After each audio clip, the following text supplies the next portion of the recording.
अस्सलाम वालेकुम। उम्मीद है कि आप सब खैरियत से होंगे। आज हम आपके लिए लाए हैं ग्लास स्किन रेमेडी जो बहुत ही ज़्यादा ज़बरदस्त मैजिकल रिजल्ट डिलीवर करती है आपके फेस पे। अच्छा जी, ग्लास स्किन क्या होती है? अगर आपके फेस पे कोई भी निशान नहीं है, डार्क सर्कल नहीं है, एक्ने के निशान नहीं है, तो आपकी जो स्किन है वो है ग्लास स्किन।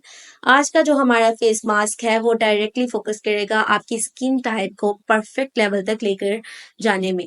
अच्छा जी, रेमेडी को स्टार्ट करने से पहले हम इसके इंग्रेडिएंट्स देख लेते हैं। सबसे पहले हमें चाहिए है बेसन।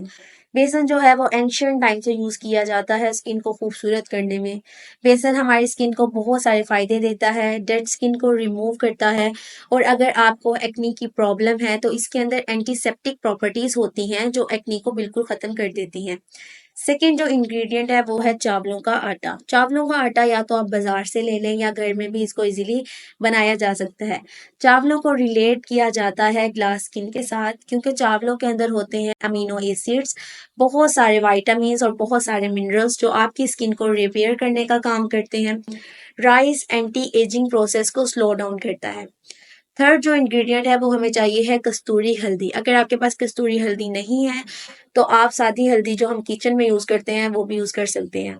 हल्दी हमारी स्किन के लिए कमाल के मैजिक डिलीवर करती है। अगर आपके फेस पे डार्क स्पॉट है, पिगमेंटेशन है, एजिंग साइंस हैं तो हर चीज़ को ख़त्म करने का काम करती है हल्दी। जो हमारे पास फोर और मेन इंग्रेडिएंट है ग्लास स्किन बनाने का वो है ग्लिसरीन। ग्लिसरीन एक वंडरफुल प्रोडक्ट है आपकी स्किन के लिए, आपके हेयर्स के लिए। अगर आप अपने फेस पैक में ग्लिसरीन का यूज़ करते हैं तो आपकी स्किन हमेशा सॉफ्ट, शाइनी एंड ग्लोइंग रहेगी। तो स्टार्ट करते हैं अपनी रेमेडी को।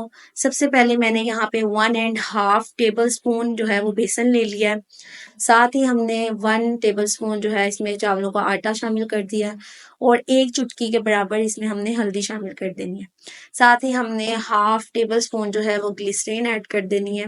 ग्लिसरीन ऐड करने के बाद हमें इसका एक स्मूथ सा पेस्ट चाहिए और उस पेस्ट बनाने के लिए हम इसमें 2 टेबल स्पून जो है वो पानी ऐड कर देंगे। पानी ऐड करने के बाद आपने इसको अच्छे से मिक्स करना है। इसको तब तक मिक्स करना है जब तक कि ये एक स्मूथ सा पेस्ट ना बन जाए। जब तक इसका पेस्ट बन रहा है, आप अगर हमारे चैनल पर न्यू हैं तो चैनल को सब्सक्राइब करें, साथ लगे बेल आइकॉन को प्रेस करें ताकि आने वाली हर वीडियो का नोटिफिकेशन आपको मिल जाए। लीजिए, हमारा जो है वो स्मूथ सा पेस्ट बन गया है। अब इसको मैं अपने हाथ पे अप्लाई करके आपको दिखाऊंगी। तो आपने इसको अच्छे से अप्लाई करना है अपने फेस पे, अपने फुट पे, अपने हैंड्स पे।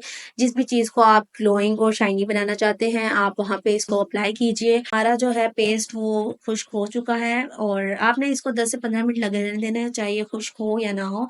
उसके बाद आपने इसको सादे पानी से अच्छे से धो लेना है। तो ये मैं आपको धो के दिखाती हूँ। तो लीजिए दोस्तों, हमारा जो है देखें कितना अच्छा रिजल्ट आया है, कितनी शाइनी, कितनी स्मूथ स्किन हो गई है। तो आपने इस फेस मास्क का डेली यूज़ नहीं करना, एक दिन छोड़ के एक दिन बाद करना है। मतलब 7 डेज़ है तो आप first day, third day, fifth day and 7th day ऐसे यूज़ करें। मिलते हैं अपनी किसी अच्छी सी नेक्स्ट वीडियो के साथ, तब तक के लिए अल्लाह हाफिज़।